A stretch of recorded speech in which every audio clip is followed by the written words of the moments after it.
Have you ever had to deal with negative, rude, dishonest, or toxic people? It is important to recognize that our emotional well-being can be influenced by the energy of those around us. And in this video, thanks to a Buddhist story, you will receive a lesson that will teach you how to best manage toxic people. Stay with us until the end to learn how to protect yourself from the negative behaviors that characterize many individuals and that can hinder you on your path. But before continuing, subscribe to the channel, activate the bell, and share the video. This way you will help us produce new content like this. If you surround yourself with toxic or negative people, it is inevitable that you will feel a great deal of stress, unhappiness, and frustration. Don't let hurtful words and harmful actions bring you down or let your energy and mental well-being be lowered.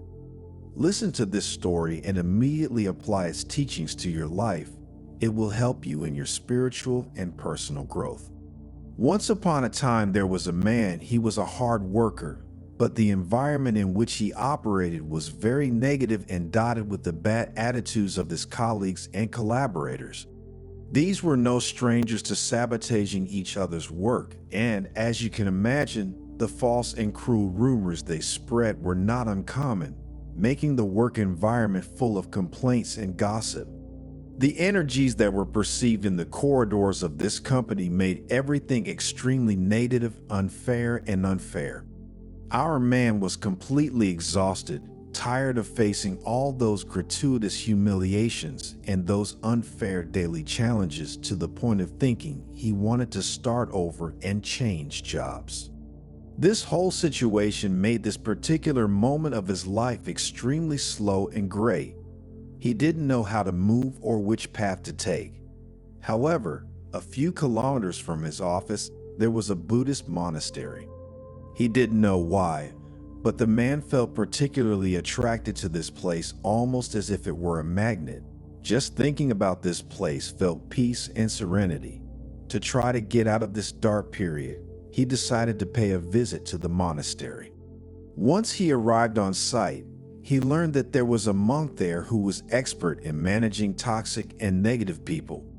He was a master at helping others find inner tranquility and emotional balance even in the most toxic and difficult situations. Precisely thanks to this characteristic, the man saw in the wise old man an important source of advice that could lead him to face and solve his problem. He took courage and decided to speak to the monk.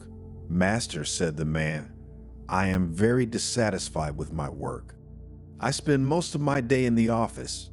Work is my life, but that environment is full of negative people who talk about me behind my back. They damage me and hinder me, both from a professional and personal point of view. The air we breathe is truly heavy, and I also bring this negativity home to my loved ones. I am so tired of this whole situation that I am thinking more and more often of leaving my job and looking for a better environment in which I can best express my potential, in which I am recognized, and in which I can establish true relationships of respect." The monk listened carefully and patiently to the man's story and took a few moments to reflect. Then, before he even said a single word, he filled a glass of water to the brim. He smiled. His expression was enigmatic, and then he spoke. "I have a solution for you, but you have a task to do first." He handed the glass to the man and continued his teaching. "Take this glass of water and take it from the monastery to your workplace. Once you arrive, you will have to walk around the office 3 times, being careful not to spill any drops of water from this glass. Once you have done what I told you, you will return here. Only then, when you bring me the water still intact, will I explain how to solve your problem." The man, intending to do what was said, took the glass that the monk handed him and set off. He did everything with extreme attention and concentration. He was intent on preventing even a single drop of water from spilling out of the glass. Determination accompanied his walk, and not even for a single step did he forget the monk's words, even though he still did not understand their meaning. But he had faith. Once he had completed the 3 laps around the office, he returned to the monastery with the hope of learning about the precious teaching that awaited him. He returned the glass still full of water to the monk and listened to what the wise old man was about to say. The monk smiled and said something to the man that surprised him. "My friend, you have already solved your problem." The man didn't understand, and his head began to fill with questions. He absolutely had to understand. "As you walked to your office with the glass of water," said the monk, "did you notice whether someone was speaking badly about you or a colleague? Have you witnessed any gossip or noticed any unfair policies?" The man to these questions replied without any difficulty, "No, sir, I have not noticed anything of the kind." The monk smiled again and said, "You see, as you walked with the glass of water in your hands, you couldn't help but pay attention to the water. It was your only goal, and your attention was completely on the task that I had assigned you. You were in focus. You didn't get distracted, annoyed, or hurt. You followed exactly what I told you to do. For you at that moment, it was only important not to spill the water. You haven't even seen the negative things that usually surround you.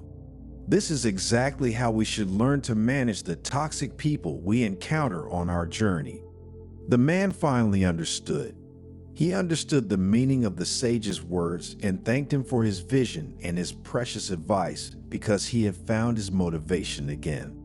If we look too closely and carefully at the world we live in, we can notice the presence of all types of people, including those who behave badly and spread negativity with their energy and attitudes.